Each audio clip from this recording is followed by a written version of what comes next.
আসসালামু আলাইকুম everyone, welcome back to my channel Sheikh Sonali vlog. আজ তোমাদের সঙ্গে এই রেসিপিটি আমি শেয়ার করছি। তোমরা তো ভাবতেই পারবে না, পুরো রেস্টুরেন্টের মতো।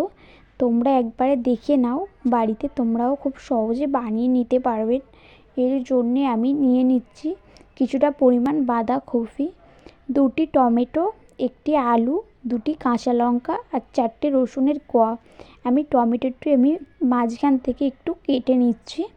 তারপরে আমি এইগুলি কিছুটা পরিমাণ পানি অ্যাড করছি এর মধ্যে। তারপর এগুলি আমি ভালো করে সিদ্ধ করে নিয়েছি। নিয়ে আমি একটি পাত্রের মধ্যে সবগুলি তুলে নিচ্ছি। তারপর আমি টমেটোর খোসাগুলি ভালো করে ছাড়িয়ে নিচ্ছি। এবার ছুরির সাহায্যে এগুলি ভালো করে ছোট ছোট করে কুচিয়ে নেব।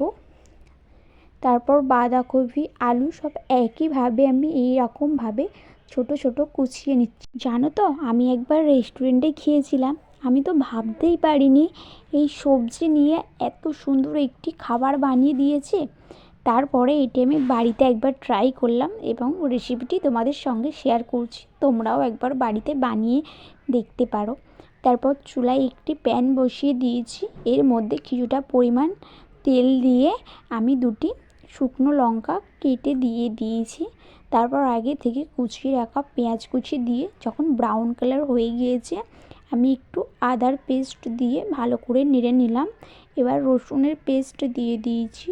তারপর আমি দিয়ে দেব হলুদের গুঁড়ো, পরিমাণ মতো ঝালের গুঁড়ো, পরিমাণ মতো জিরে মরিচের গুঁড়ো দিয়ে ভালো করে আমি মিশ্রণটি মিশিয়ে নিচ্ছি। তারপর এর মধ্যে আমি কিছুটা পরিমাণ পানি অ্যাড করছি, মশলাটি পুড়ে না যায়। যখন পানিটি শুকিয়ে আসবে, এর মধ্যে আমি আগে থেকে যেই মিশ্রণটি বানিয়ে রেখেছিলাম সেটি আমি অ্যাড করে দিচ্ছি। তারপর একটি স্প্যাচুলার আমি সাহায্যে এটি ভালো করে নেড়ে নেব। নিয়ে আমি সাইডে সরিয়ে নেব, মাঝখানটা একটু ফাঁকা রাখব। এর মধ্যে একটি ডিম ফাটিয়ে দিয়ে দিলাম। কিছুটা পরিমাণ লবণ দিয়ে আমি ভালো করে মিশ্রণটির সঙ্গে মিশিয়ে নেব। তারপরে এর মধ্যে আবারও কিছুটা পরিমাণ আমি লবণ অ্যাড করে দিয়েছি, লবণটি কম হয়েছে। তারপর ধনে পাতা কুচি দিয়ে দিয়েছি। নামানোর আগে একটু গরম মশলা দিয়ে আবারও ভালো করে আমি নেড়ে নেব।